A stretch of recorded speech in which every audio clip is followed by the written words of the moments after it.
Oh gosh, look at the crowd. Come this way.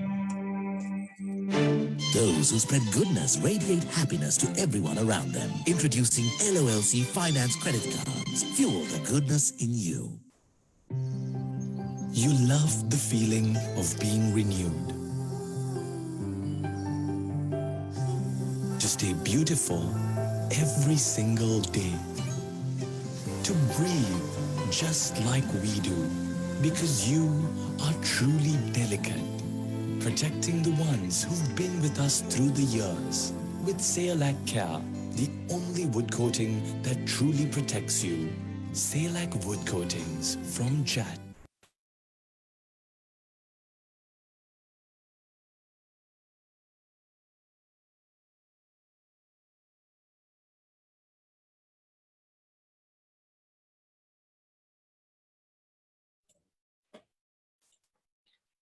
Welcome to LMDtv. I'm Fazmina Imamudeen. Joining us tonight is Professor Charitha Herath, Chairman of COPE.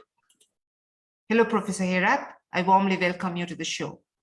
Hello, thank you for having me today. Though it is very tired day, I'm really happy to talk to you. Thank you, sir. How does COPE work? Is every public entity required to submit reports annually, or does COPE ask for reports based on current issues? Well, let me give you a little introduction about this watchdog or this particular committee. Actually, this was established under 1978 constitutions, and firstly, it was introduced in 1979, and this is to look at the public enterprises governed by the state and to see their financial performance and to look at the administration arrangements and decision makings, good governance as a whole. So this particular parliamentary subcommittee was established under Standing Order 120, where it gives the composition and the authority and the powers, responsibilities, and the things related with this particular committee. So this is not a government or opposition driven, it is a kind of parliamentary subcommittee where government party and opposition parties are participating from their on the basis of the selections of the business committee of the parliament. And we have actually in Sri Lanka, we have 427 public enterprises, which is a large number, like, you know, nobody even expect that kind of big government mechanism as some public enterprises. But, you know, half of these enterprises are not functioning well, and half of them are functioning rather better. And even, you know, 10 out of all these enterprises are important and very influential to the people and their lives. These enterprises were recognized as public enterprises, and Auditor General's Department is observing their financial documentations and decision-making processes and submit the annual audit reports to the Parliament. So we based our discussions on those annual audit reports or Auditor General's reports. There are some cases where AG departments submit special reports on special issues or special reports on identified particular issues. So, and in that time, we even focus on that reports, that is special reports, and have our discussions. And sometimes we summon public enterprises not based on the audit reports, but based on the day-to-day activities. Like even if we look at, say, a Litro gas company, there are issues that we can found, or if there are issues that the parliamentary debates, and if there are issues that the parliament suggests us to do, or if there are issues that COP committee recognize that those are important issues, then we call them without even having Auditor General's report, but still we can look at the current performance. Likewise, we are doing this observations, these examinations as our main duty of the COP. The way it has been established by Parliament, COP's membership reflects the composition of political parties in Parliament. Shouldn't there be an independent mechanism for financial oversight with the mandate of COP? Well, actually now we need to look at the things according to the main parliamentary proceedings. Like Parliament is a place where different kind of political parties represented, and almost all the subcommittees are the same as the Parliament. It has many different views through their participations. So according to this standing order number 120, it clearly mentions that the way these members for this particular committee should be elected or selected. So it comes from party leaders to the business committee. Then the business committee approve the names of the members, and then members will be meeting together and to elect chairman of the COP committee. So I agree with you that there should be some independent arrangements to look at this thing, since all of us are one or other way related with political positions. That is true. But the people are also the owners of this whole thing, and they are also political beings.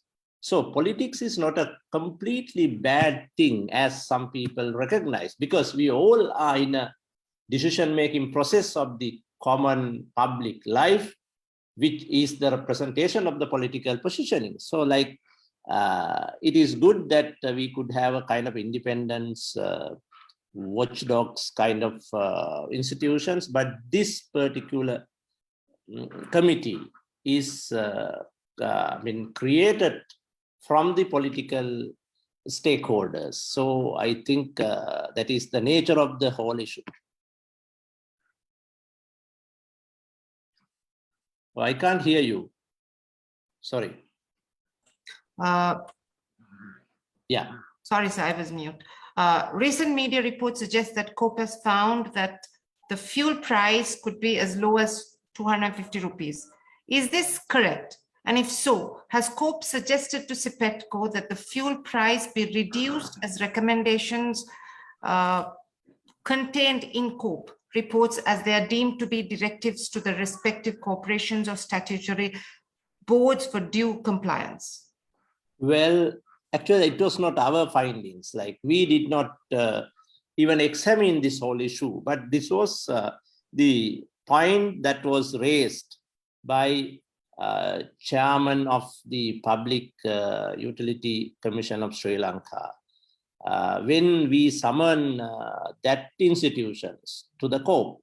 And this question was asked by one member of the COP, and then this gentleman answered that this is the way that they calculate. But it is still not a kind of, accepted kind of finalized positions, but it was the answer that that the chairman gave to a questions which was raised. And we actually were planning to have discussions on this issue, and we have invited even Minister of Power and Energy to that discussions, and we have summoned Ceylon Petroleum Corporations to look at this issue. But unfortunately, due to the current situation of the country and current situation of the Parliament, we thought that we need to postpone this particular summon after next week. So if not, actually it was planned to have this discussion yesterday. but we did not do that thing. Actually, still, it is not the finalized positions of the fuel price. And it was the answer given by that particular gentleman, and we need to go into that issue and to look at what are the, issues and things that we need to look at in order to identify and to finalize that what would be the possible price of fuel. Has COPE reviewed other decisions of public entities on the impact of their decisions that affect the public, such as the CEB, SLT, and the likes of the UGC? And if so, can you share a few of the recommendations? Well, now, for example, even some institutions which even you did not mention, Sri Lankan Airline, which is a state-owned enterprise. And it is very critical kind of institution at the moment. And even in this industry has been critical in terms of business of this whole thing. Like now, at the moment, if I give you some data, like now, you know that Sri Lankan Airline was privatized, so kind of reform one time, and it was given to Emirates, and it was taken back to the governments later. So now, from that day onwards to the 31st of March 2021, the complete loss of Sri Lankan Airline is 372 billions rupees.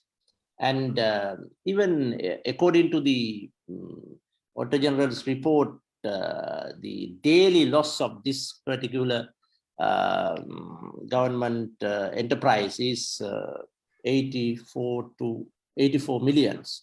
So, I mean, hugely influence and impact on the government affairs. So we had, 3 times interventions or kind of examination on this particular issue and this institution. And we have asked Sri Lankan Airline to submit their business plan, and government of Sri Lanka, the Ministry of Aviations, to submit their plan, whether they are willing to continue with this whole thing. And also we have asked them to form a expert committee to look at the future of this business. And we have gone through all these 3 reports and finalized our positions and reported back to the parliament that our recommendation is to reform this enterprise, and we are not in a position to continue as it is. So that is one thing. Even in CPC, Ceylon Petroleum Corporations, there are some observations that we have made, and we are going to meet them very soon. And CEB, it is also very important institutions or enterprise, and there are many issues within that business. Dispatch audit should be that. Now there are actually 3 main areas that we just need to look at when we are talking on CEB matters. One is power generations, like there are a lot of issues related with this whole section of power generation. Then transmissions and distribution, that is another cluster, another area which is also very important in terms of power business. Then purchasing, power purchasing. So the distribution, the creation, the generations, transmission and distribution, and power purchasing. All these 3 areas are mainly related with a lot of money, a lot of decision making, sometimes a lot of corruptions and mismanagements. So we can say it's mismanagements. So we have gone through these areas, and we have recommended them to change some of the decisions that they have made. And we are going to get CEB to the COP committee coming months, as a special observation and examinations, and we are going to have standing committee type intervention on this issue. So that is number 2. Then there's another important example that I could share with you, that there was the rumor on some of the institutions like SLIT. That SLIT issue was discussed by many peoples. It was there's this Sri Lanka Institute of Information Technology was formed and established under a part of the government project in 1998, and it was now diverted, or it was taken from the government authority into the kind of private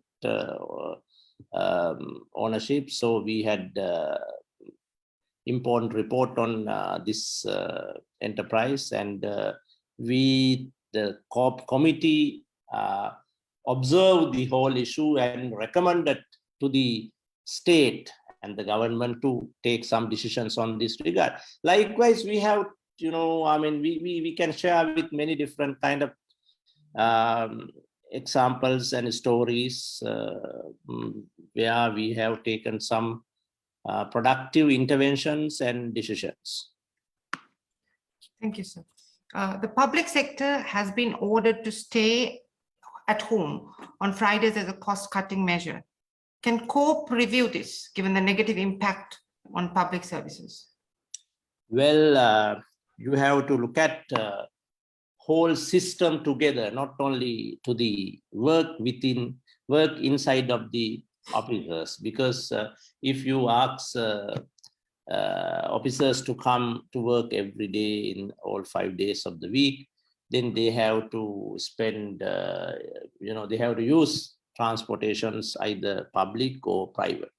So this transportation relates with the fuel cost or fuel bill of the country. Like, it is also part of the main economic arrangements.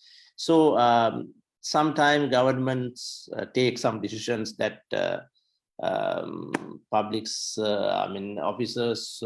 are not supposed to come, all the days of the week, and or sometimes they just, get out a couple of days from the calendar of that months, and then they could work from home.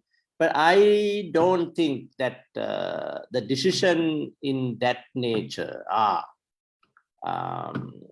the part of the thing that we look at from Committee on Public Enterprise. But still, I think given the situation of this fuel-related issues, I think it is kind of a proactive decision which was taken by the state sector, and it might not be continued throughout, in the future. It might be, change and reverse back to the previous positions when the situation get clear. Oh, I can't hear again. How can COPE be strengthened so that its recommendations are pursued? Is there a political will to do this? Well, actually, the political will is there. Even at the moment, the standing order committee of the parliament met, and they have gone through the recommendation that we put forward, and they have even revised and going to amend the standing order 120, which will give us more powers to engage.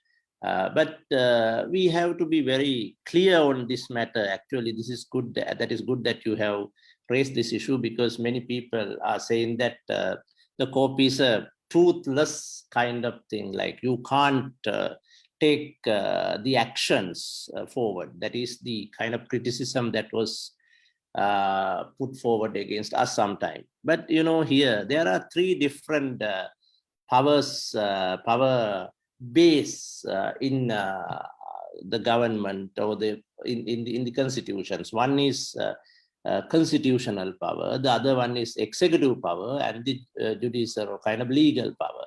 So the constitutional part or the parliamentary part does not have legal power. It is a completely different setup according to the British law, according to the constitutions that we have. So we are not given legal power to take kind of judicial type of decisions. So we can't put people into jail. We can't, sack people from working. But what we could do is, we could actually do 3 different important things. One, we can rectify some of the wrongdoings or mismanaging kind of things of the decision-making process of that particular government entity, that enterprise. That is number one.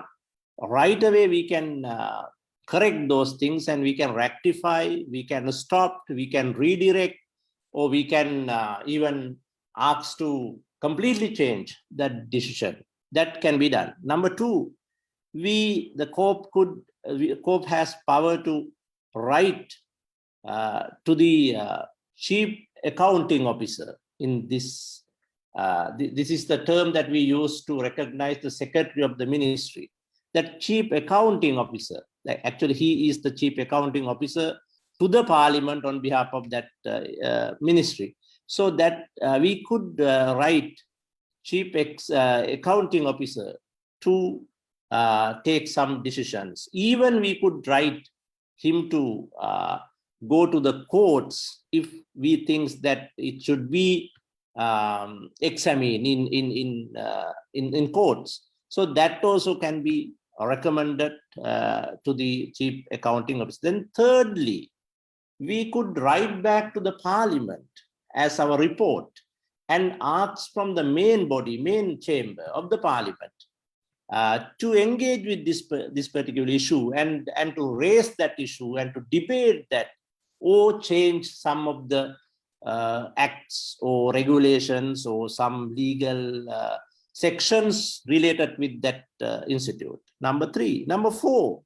we could make kind of sounds like, I mean, we allow media to capture whole discussions of the COP, and the media entities like yours could engage, discuss, questions, like, to make that issue as a kind of unveil kind of thing, like where the people could look at the issue, even people could change the governments if the governments are not doing properly, if the governments are hiding the things that should be given to the people, then the people might take that thing into account in their mind when they are voting next time. Like, that is also important part of COP. So like, even if you look at bond scam, like that the previous government, I think, faced a heavy kind of criticism from the people on that issue. That issue was taken to the society from the COP. So likewise, there are 4 areas that I mentioned: directly engage and changing decisions, then writing to the chief accounting officer, giving some orders, then report back to the main parliament chambers, or unveil the issue to the public. Those are the kind of activity or kind of engagements that we do. True, actually, we don't have judiciary powers or legal powers to do that thing, but what we are doing is, in these 4 areas, we are working through in order to get a kind of productive output from this standing committee. Mega projects like the Mattala Airport and the Lotus Tower have been called white elephants from the outset. Since COP's mandate provides for examination of accounts, budgets, and estimates of corporation and other government business undertaking according to COP Act, should there be a requirement that such projects be reviewed by COPE before commencement? Well, actually, there is another committee in the parliament which is called Public Finance Committee, which deals with these proposals, not the COPE. Actually, COPE is a kind of oversight committee. That oversight committee cannot look at the financial proposals which are planning or which have been planned by that respective governments. That Public Finance Committee was formed in order to get this kind of planning process examination matters. That is number one. Number two, but still, since these projects were taken or were constructed under government enterprises, we are looking at the issue from the oversight perspectives. Once it was done or once it was processing, then we are looking at those. It's not in planning stage, but in implementation type of time. So Mattala, yeah, actually, in Sri Lanka, there are a lot of issues in planning development activities in whole, like it is not properly arranged according to our decision-making processes. Different kind of governments are taking different decisions, and sometimes some decisions are completely over riding the previous ones, and sometimes were not focused the feasibility of that projects and things like that. So Mattala Airport, even Hambantota Conventional Center, then Hambantota Port, and all these projects were, it seems, taken to the process from political interventions, like the political decision making was the base of identifying these areas for those projects. So now actually we are looking at some of these projects, especially Hambantota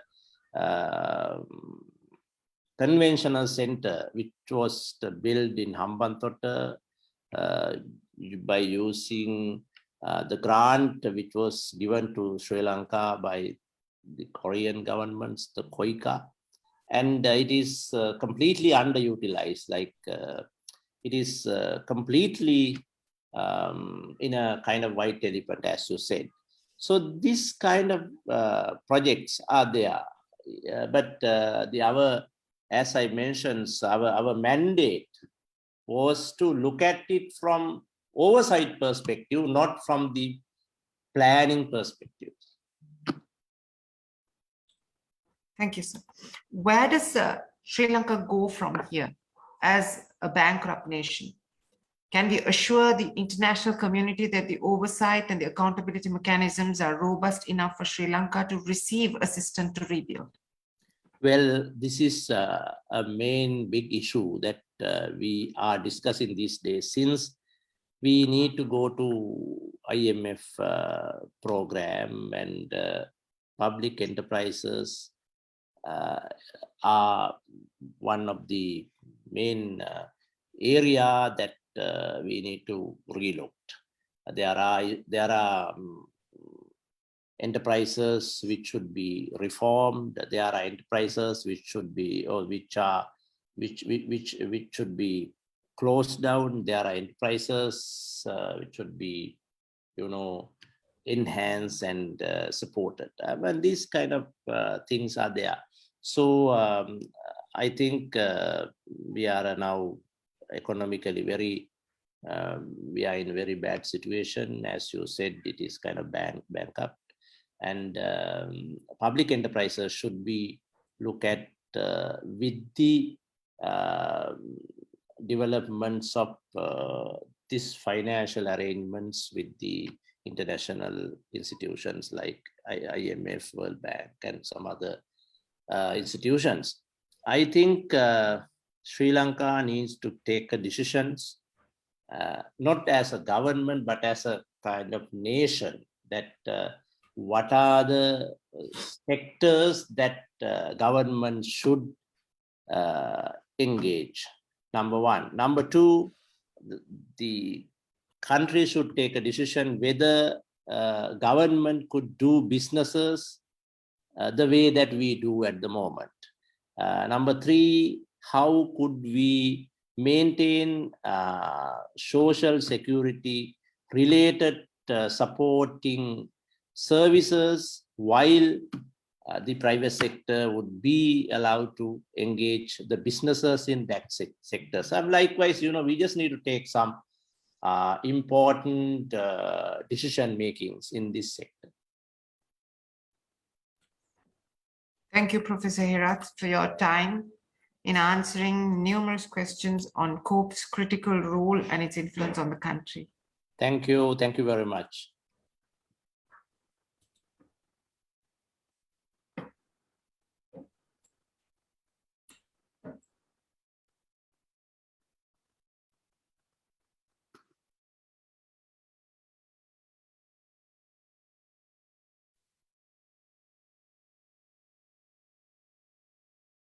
Don't forget to subscribe to our YouTube channel and follow us on Facebook and Twitter.